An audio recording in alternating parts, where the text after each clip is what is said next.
డూములు కూలగొడుతున్నది వాస్తవమే. ఎందుకంటే ఇలా ప్రజా సమస్యలు కాబట్టి ప్రజలు ఇబ్బందులు ఉన్నారు కాబట్టి తన రాజకీయ కౌంతో చూడొద్దు కాబట్టి ఈరోజు నేను మొట్టమొదటిసారిగా సచివాలయం కూడా జరిగింది. ఇప్పుడు డూములు కూర్చోకుండా ఏం చేస్తారన్నా 9 అంతస్తుల బిల్డింగ్ కు 3 అంతస్తులు డూమ్లే కట్టిపోయాడు. 3 అంతస్తులు డూమ్లే. దానిలా సరే అప్పుడు కేసీఆర్ మంచిగా జల్సాగా బతుకుతాడు కాబట్టి పెద్ద రూమ్ కట్టించుకున్నాడు. కానీ దానిలో పనిచేసేటువంటి ఆ ఏఎస్ ఆఫీసర్లు ఉంటారు, వాళ్ళ రూమ్ చూడండి. దానిలో పనిచేసే సిబ్బందులు కూర్చోడానికి ప్లేస్ లేదు, పొట్టుపొట్టు తిట్టుకుంటారు వాళ్ళు. పొద్దున్న లేచి ఆ తమ్మిట్లో పెట్టిన వెంటనే కేసీఆర్ గారిని తిట్టుకోవడం పోతారు, లేవు లోపడుకోరు. వాళ్ళ ఆ ప్లేస్ లేదు. దానిలో 9 అంతస్తులకు 3 అంతస్తులు డూమ్లు ఎవడన్నా మెడకా మీద తలకి ఆయన భాషలనే మెడకా మీద తలకా ఉన్న వాళ్ళు 3 డూమ్ల కోసం 3 ఫ్లోర్లు కడతారు. 3 ఫ్లోర్లు వాడుకుంటారా? దాన్ని కూర్చోకుండా ఏం చేస్తాం? పక్క కూర్చోం, బరాబరు కూర్చేస్తాం. దాన్ని మా ప్రభుత్వం వచ్చి వెంటనే పక్క కూర్చేస్తాం. దాన్ని ఏ విధంగా చేయాలో ఆ విధంగా చేస్తాం. ప్రజలందరూ హర్షించే విధంగా చేస్తాం. డూమ్లో మాత్రం పక్క కూల్చేస్తాం బరాబర్. దాన్ని ఆ మాట కట్టుబడి ఉన్నాం మేము. దాని సంటర్ గెలిపెట్టిన వాటి ఆ సంటర్ ఇంతవరకు స్టార్ట్ చేయాలట. పోయి కట్టుకోవడం అంటే రాను కూడా రాలేదు. వాళ్ళకి కేంద్ర మంత్రి విలువలే కలిసిండి ఎప్పుడైనా. కేంద్రం ఇచ్చే నిధులను వాడుకునే దమ్ము లేదా, తెలియలేదు వాళ్ళకు. కేంద్రం ఇచ్చే నిధులను వాడుకోలే. ఈ మ్యాచింగ్ గ్రాంట్ ఇవ్వడం వలన వేల కోట్ల రూపాయలు వాపసు పోయినాయి కేసీఆర్ ప్రభుత్వంలో. ఇలా బతుకుగట్లే పరిస్థితి.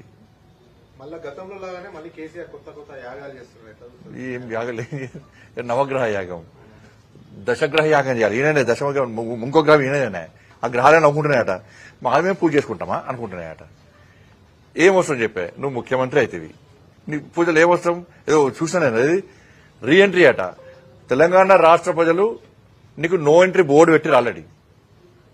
పొలిటికల్ గా నో ఎంట్రీ బోర్డు పెట్టి మళ్ళీ రీఎంట్రీ ఎక్కడ నీకు? ఇంకా ఇప్పుడు నువ్వు ముఖ్యమంత్రి అవుతావి, నీ కొడుకుని మంత్రి చేస్తేవి, నీ బిడ్డని ఎంపీ చేస్తేవి, ఎమ్మెల్సీ చేస్తేవి, అల్లుడిని మంత్రి చేస్తేవి, ఇంకైనా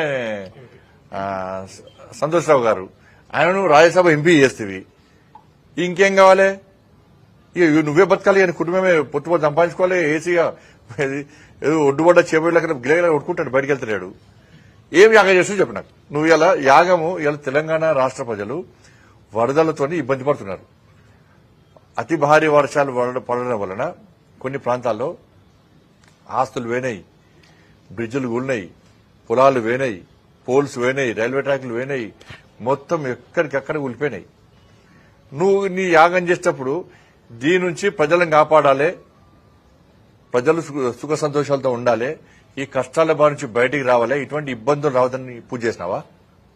గంత మంచి ఆలోచన నీకు వస్తాయి.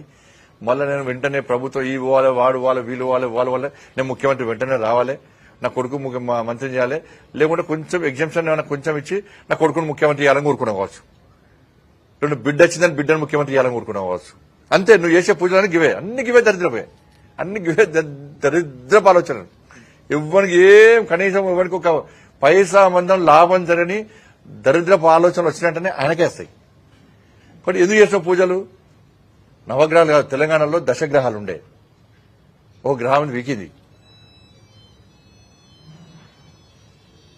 కానీ మళ్ళీ సడేసిన పూజలు ఇక మళ్ళీ నమ్మిస్తారు అందరినీ. ఇక మళ్ళీ అది ఉందో మళ్ళీ నాకు మళ్ళీ ఇప్పుడు ఏమొచ్చిందంటే ఎమ్మెల్యేలు అందరూ అటు ఇటు వీక్తురు కదా, కొంతమంది పూజలు చేస్తారట, వాళ్ళు ఇచ్చినవి బోకే ముట్టద్దట, వాళ్ళు ఇచ్చిన భోజనం పెడితే అటే మొత్తం వాళ్ళు ఏం చెప్తా తింటారట. అయితే ఎమ్మెల్యేలు అటు ఇటు వీక్తురా కొంతమంది. పోకుండా ఎమ్మెల్యేలు ఈయన చెప్పిన దానికే వినాలే, నేను చెప్పిన మాటను నన్ను ఇచ్చిపెట్టి పోవద్దని నన్ను పూజలు చేస్తున్నావు. అది కూడా అవచ్చు. ఇది తెల్లారైతే టెన్షన్ ఎవరికి? వశీకరణ పూజ అవచ్చు. తెల్లారైతే టెన్షన్ ఏమున్నది? ఆ గంప కింద గమ్మిండు రోజు కూడా వీక్తాడు. ఈ మధ్య వదలేరు, ఎందుకంటే బీఆర్ఎస్ కాంగ్రెస్ ఒకటే కదా. ఈ కాంగ్రెస్ పార్టీలో బీఆర్ఎస్ విలీనం ఎత్తుందని చెప్పి వాళ్ళు ఎమ్మెల్యేలు అనుకుంటారు కాబట్టి ఇక గంపకి అట్ట ఉండరు, పోతలేరు. కాబట్టి ఎమ్మెల్యేలు నేను చెప్పినట్టు వినాలి, నన్ను ఇచ్చిపెట్టి పోద్దని ఇట్లా పూజలు చేస్తుండవచ్చు, అట్లా ఉండవచ్చు.